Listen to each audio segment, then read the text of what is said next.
கிறிஸ்துவுக்குள் பிரியமான அன்பு சகோதர சகோதரிகளே, தேவனுடைய பெரிதான கிருபையினால் நாம் தொடர்ச்சியாக தியானித்து வரும் 93 நாட்கள் நினைவு கூறுதல் தொடர் தியானத்தில் இன்று 21ஆம் நாள்.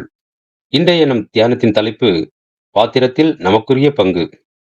அன்பானவர்களே, இயேசு கிறிஸ்து தனது சீசர்களுக்கு கொடுத்த மிக முக்கியமான கட்டளை மத்தேயு 26ஆம் அதிகாரம் 27 படி, நீங்கள் எல்லோரும் இதிலே பானம் பண்ணுங்கள் என்பதாகும்.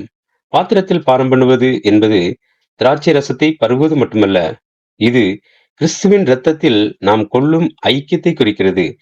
சபையாராகிய நாம் அனைவரும் அவருடைய மரணத்திற்குள்ளான ஞானஸ்நானம் பெற்று அவருடைய பாடுகளிலும் மரணத்திலும் பங்கெடுக்க அழைக்கப்பட்டுள்ளோம்.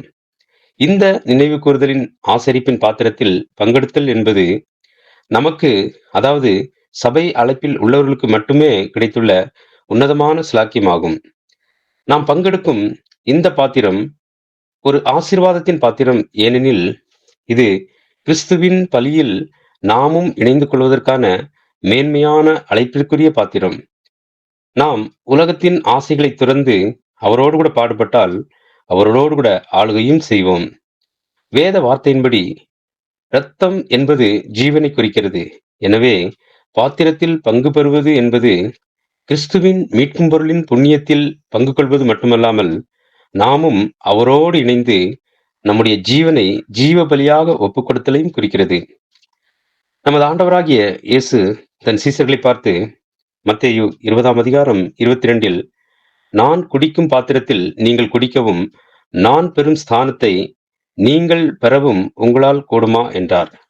அதற்கு அவர்கள் கூடும் என்றார்கள். அதேபோல் சபையாராகிய நாமும் கிறிஸ்துவின் உபத்திரவங்களில் குறைவானதை நம் சக அங்கங்களுக்காக நம்முடைய சரீரத்தில் நிறைவேற்ற அழைக்கப்பட்டுள்ளோம்.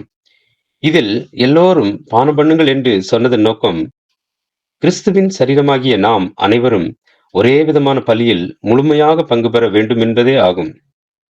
திராட்சை பழங்கள் ஒவ்வொன்றும் தனித்தனியாக இருந்தால் ரசமாக மாற முடியாது. அதுபோல கிறிஸ்துவின் சீசர்கள் தங்களை உயிர் கொடுக்கும் ஆவியாக மாற்றிக்கொள்ள வேண்டுமானால் அவர்கள் தங்கள் தனிப்பட்ட அடையாளங்களை விட்டுவிட்டு நசுக்கப்பட, அதாவது கிறிஸ்துவின் நிமித்தம் ஏற்படும் பாடுகளை ஏற்க ஒப்புக் கொடுக்க வேண்டும். இப்படியாக இந்த சுவிசேஷ யுகத்தில் தேர்ந்தெடுக்கப்படும் சபை ஆவிக்குரிய மகிமையை பெறுவதற்காக தங்களின் மனித சுபாவத்தை இப்போது பலியாக்க வேண்டும். இந்த சிறப்பு அழைப்பு சபைக்கு மட்டுமே உரியது. இந்த பாத்திரத்தில் பங்கெடுத்தல் என்பது கிறிஸ்துவின் மரணத்திலும் துன்பத்திலும் அவரோடு இணைந்து பங்கெடுப்பதை குறிக்கிறது. இப்படியாக சபையின் பலி முழுமை அடையும் போதுதான் இஸ்ரவேலருக்கும் உலகிற்கும் தேவனுடைய புதிய உடன்படிக்கையின் ஆசீர்வாதங்கள் கிடைக்கும். ஆனால் இதில் உள்ள ஒரு எச்சரிக்கை என்னவெனில், சத்தியத்தை அறியும் அறிவை அடைந்த பின்பு நாம் மனப்பூர்வமாய் பாவம் செய்கிறவர்களாய் இருந்தால் பாவங்களின் நிமித்தம் செலுத்தத்தக்க வேறொரு பலி இனிராமல் என்ற எபிரேயர் 10ஆம் அதிகாரம் 26வது வசனத்தின்படி வேறொரு பலி நமக்கு கிடையாது.